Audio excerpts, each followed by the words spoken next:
Greetings, all of you.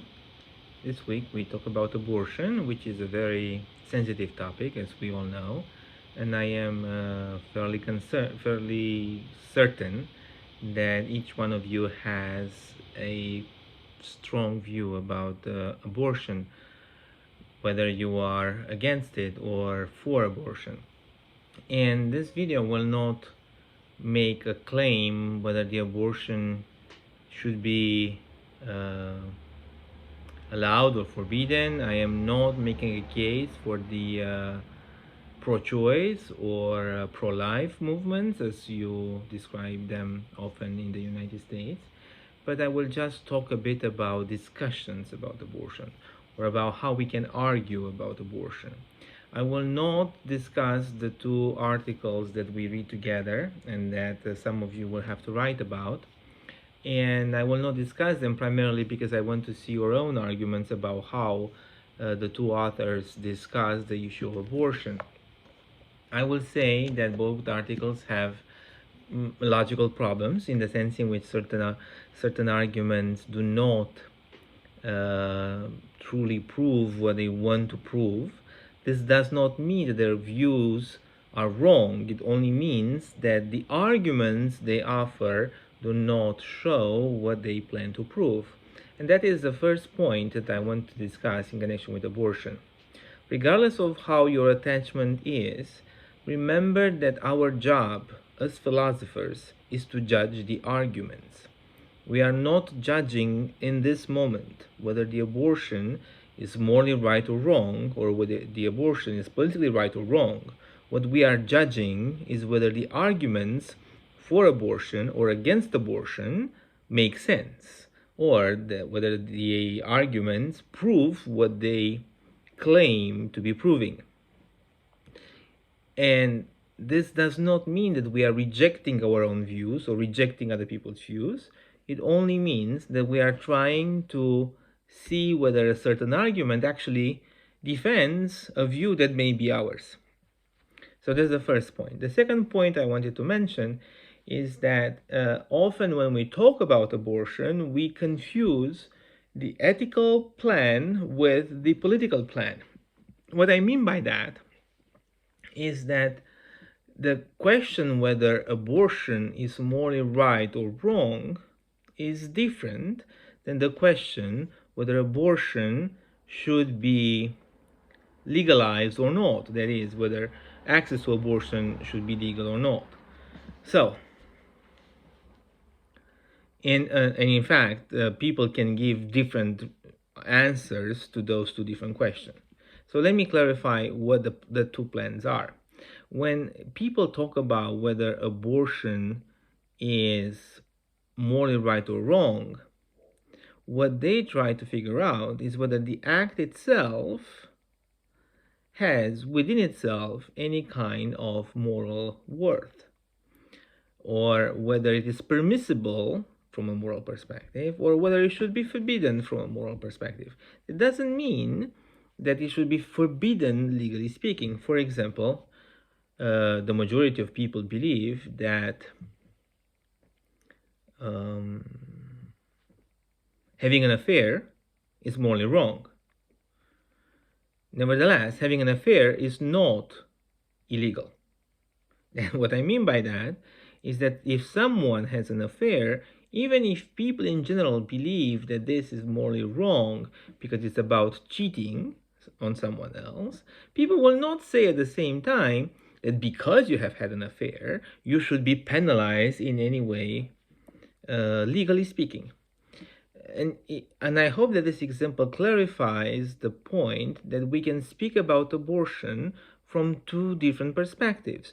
We can talk about whether abortion is morally wrong or right, and we can also, even if this has influence on the political aspect, we can say that the answer to this does not immediately influence how we would answer whether abortion should be or not allowed from a political perspective. That is, whether there should be laws that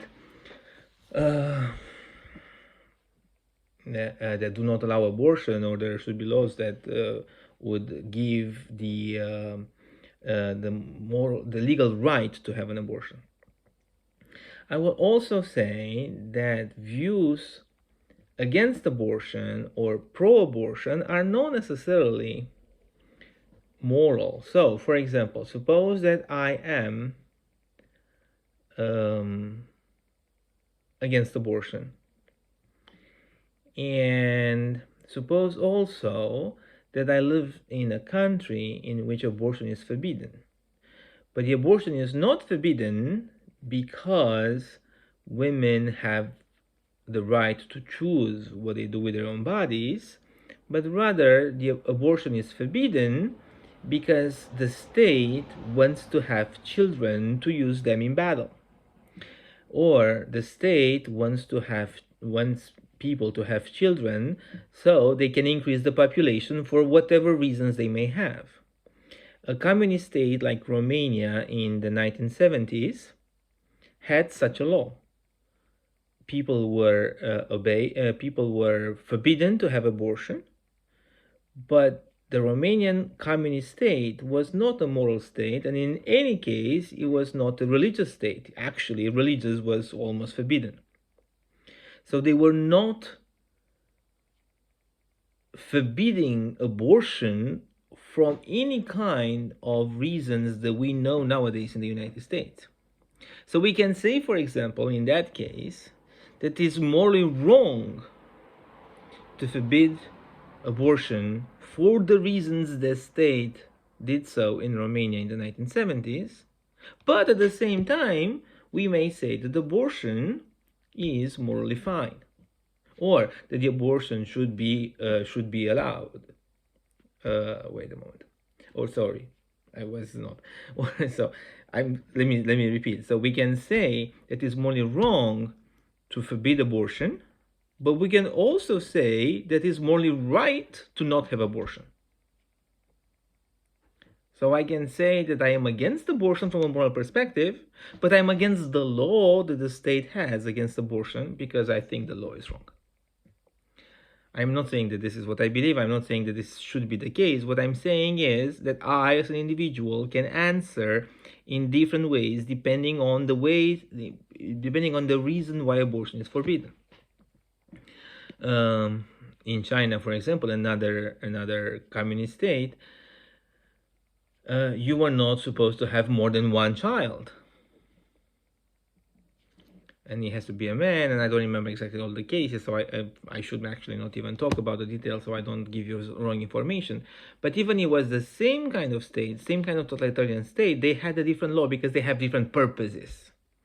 So what I'm saying is that often the state regulates the way in which human beings should act, and they do so depending on their own interest. So the state does so depending on its own interest, but we should not confuse the interest of the state with moral laws.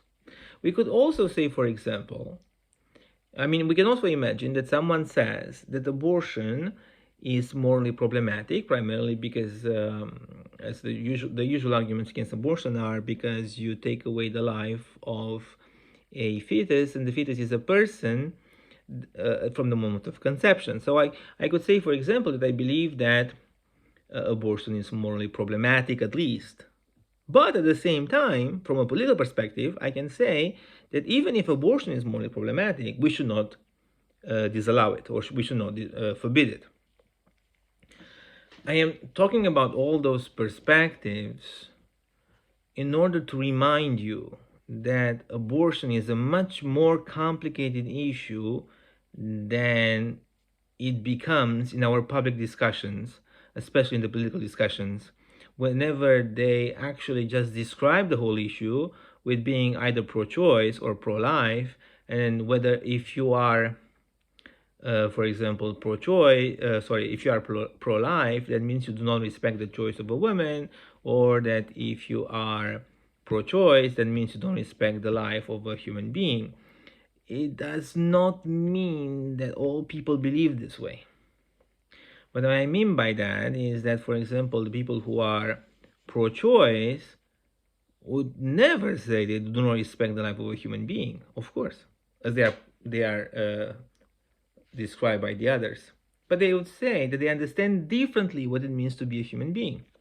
The people who are pro-life would never say that they disrespect the decision of a woman, but they would say, but the woman, whenever she makes a decision, does not make a decision on her own body only, but also on a different body that is on her own, and so on. So, anyway, the issue is complicated.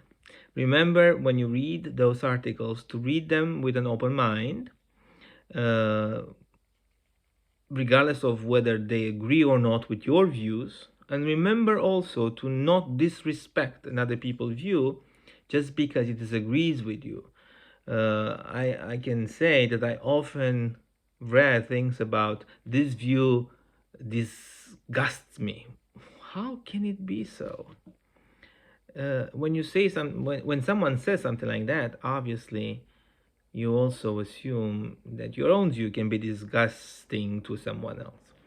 So let's just try to be as cool as possible, to concentrate as much as possible on the arguments themselves, and to clarify always what we want to say, and acknowledging the fact that we are working with arguments, and that even if we reject certain arguments, it does not mean that we reject what they plan to claim, but it means that we reject the way in which they claim it.